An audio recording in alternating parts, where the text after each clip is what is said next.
Welcome back to our course on PowerPoint 2013. In this section we're going to look at a couple of very important tools when you're working with PowerPoint 2013, and that's the undo and redo tools.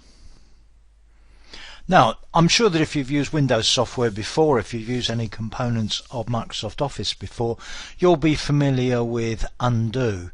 There are a couple of specific things in relation to PowerPoint that I want to cover in this section, but briefly, undo is straightforward enough. Let's suppose that I select this home slide here and then I press the delete key to delete the slide. It's gone. If I decide that that's a mistake, I've accidentally deleted it, then I can undo it. Generally speaking, the undo button is one of the ones that people tend to have on the quick access toolbar, and I've got an undo button on the quick access toolbar. It's this sort of curvy arrow here pointing up to the top left, and it says undo delete slide. In fact, it'll say undo whatever I did last. And very importantly, and this is one of the keyboard shortcuts that I tend to remember, there is a keyboard shortcut, Control Z, to do an undo. So if I click on undo delete slide, my previously deleted slide is back again. Closely related to the undo command is the redo command. I've restored that slide and then I thought, no, I did actually mean to delete that in the first place. I could either do the delete again, or I can use the other button, which is normally to the right of the undo, which is the redo delete slide. Keyboard shortcut on redo is Control Y, redo, and it's gone again. Now let's suppose that having deleted that slide, I didn't immediately realize that I wanted to put it back again, or then indeed that I subsequently changed my mind yet again. But I went and did something else. So I went back to slide 1, I took the second sentence there, and I decided I don't want to say your host for the day, I want to say I am the presenter for this first session. And then I said, I don't want to say welcome to this presentation, I want to say welcome to our presentation. So I'll make a few other changes, in this case in the notes on the first slide. If I now go up to the undo again, I could undo those in reverse order.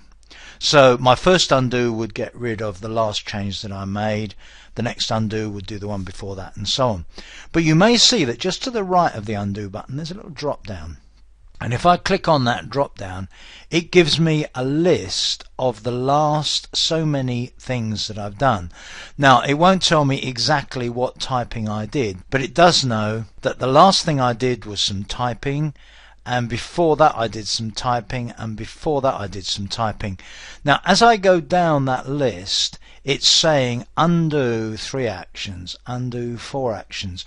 If I get right back to the delete slide, there are actually 5 actions. Note that the typing does not necessarily imply one character or one word or one sentence. It's one sort of batch of typing. If I wanted to undo right back to deleting slide, if I click now, everything back to delete slide, so all of these subsequent changes, they would all be undone. And there is a very important point here, and that is that if I wanted to undo that delete slide, then I would have to undo everything since then as well, because of course those other changes may have been affected by deleting the slide. I cannot selectively go back and just undo delete slide and ignore the other 4 changes since. So although this is a very useful facility to be able to go back and automatically undo several actions, I cannot sort of choose the odd action here and there to undo. If I want to go back to delete slide, I have to undo everything since then as well.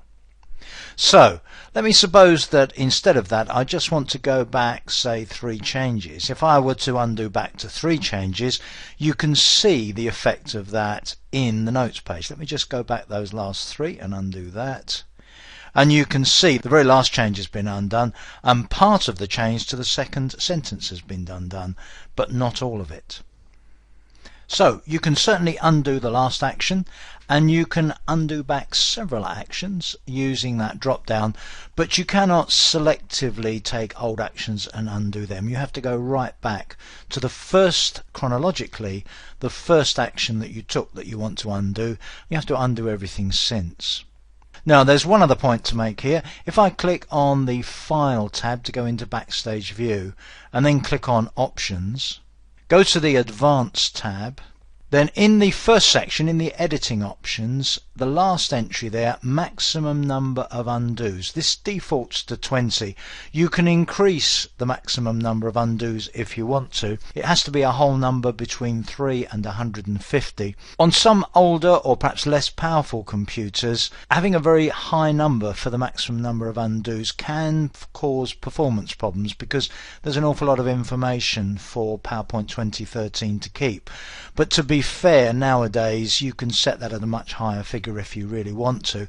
I'd say that confidently undoing more than 20 steps would be a pretty ambitious thing to do, because you'd have to remember very well exactly what those 20 steps were. So I tend to leave mine at this default figure of 20, but it's another one of those settings that really only you can decide where you want it set for your own purposes.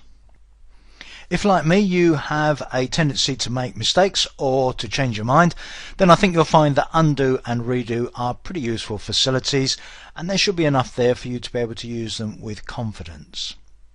I'll see you in the next section.